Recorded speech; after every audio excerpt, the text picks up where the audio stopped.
When I decided to become a sponsor of the Cave Creek Rodeo, I looked at it three ways. Number one, it was a charitable contribution. Number two, it was a show of support for a signature community event. And most importantly, number three, I looked at it as a marketing opportunity for my business.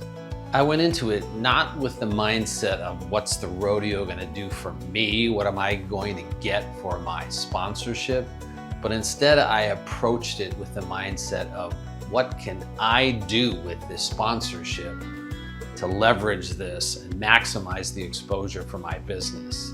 And I think that was the right approach.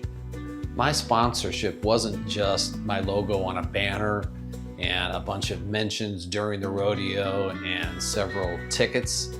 I saw it as an opportunity to connect with other people and other businesses. Because to grow my business, to grow any business, frankly, it's all about cultivating relationships on a regular basis.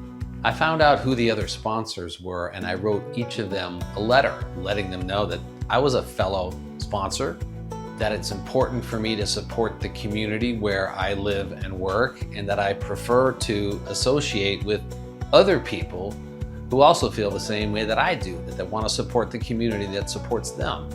And maybe in the future we could work together in ways that could benefit each other. I think when your business supports a respected and important local event like the rodeo, people see you as part of something bigger, somebody who gives back, and that emotional connection, I think, is very powerful.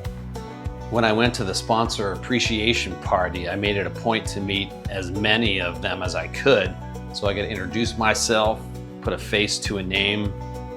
I was part of the rodeo parade, riding on a float. I sang the national anthem to open the rodeo that Thursday night.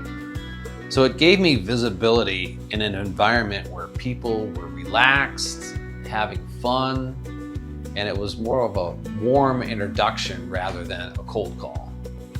Then I posted my involvement before, during, and after the rodeo on Facebook, Instagram, YouTube. Other people shared my posts because some of them were kind of funny. I made a little fun of myself riding the bulls. So I turned that sponsorship of a 4-day event into months of marketing content. Is the sponsorship an expense?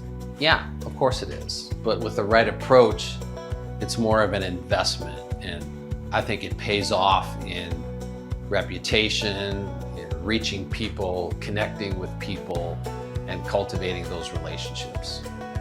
So the real question for me wasn't, what do I get for my sponsorship? It was, what can I create? What can I do with it? And the real value lies there in what you do with that sponsorship. That was the right approach for me, and that's why I'm doing it again.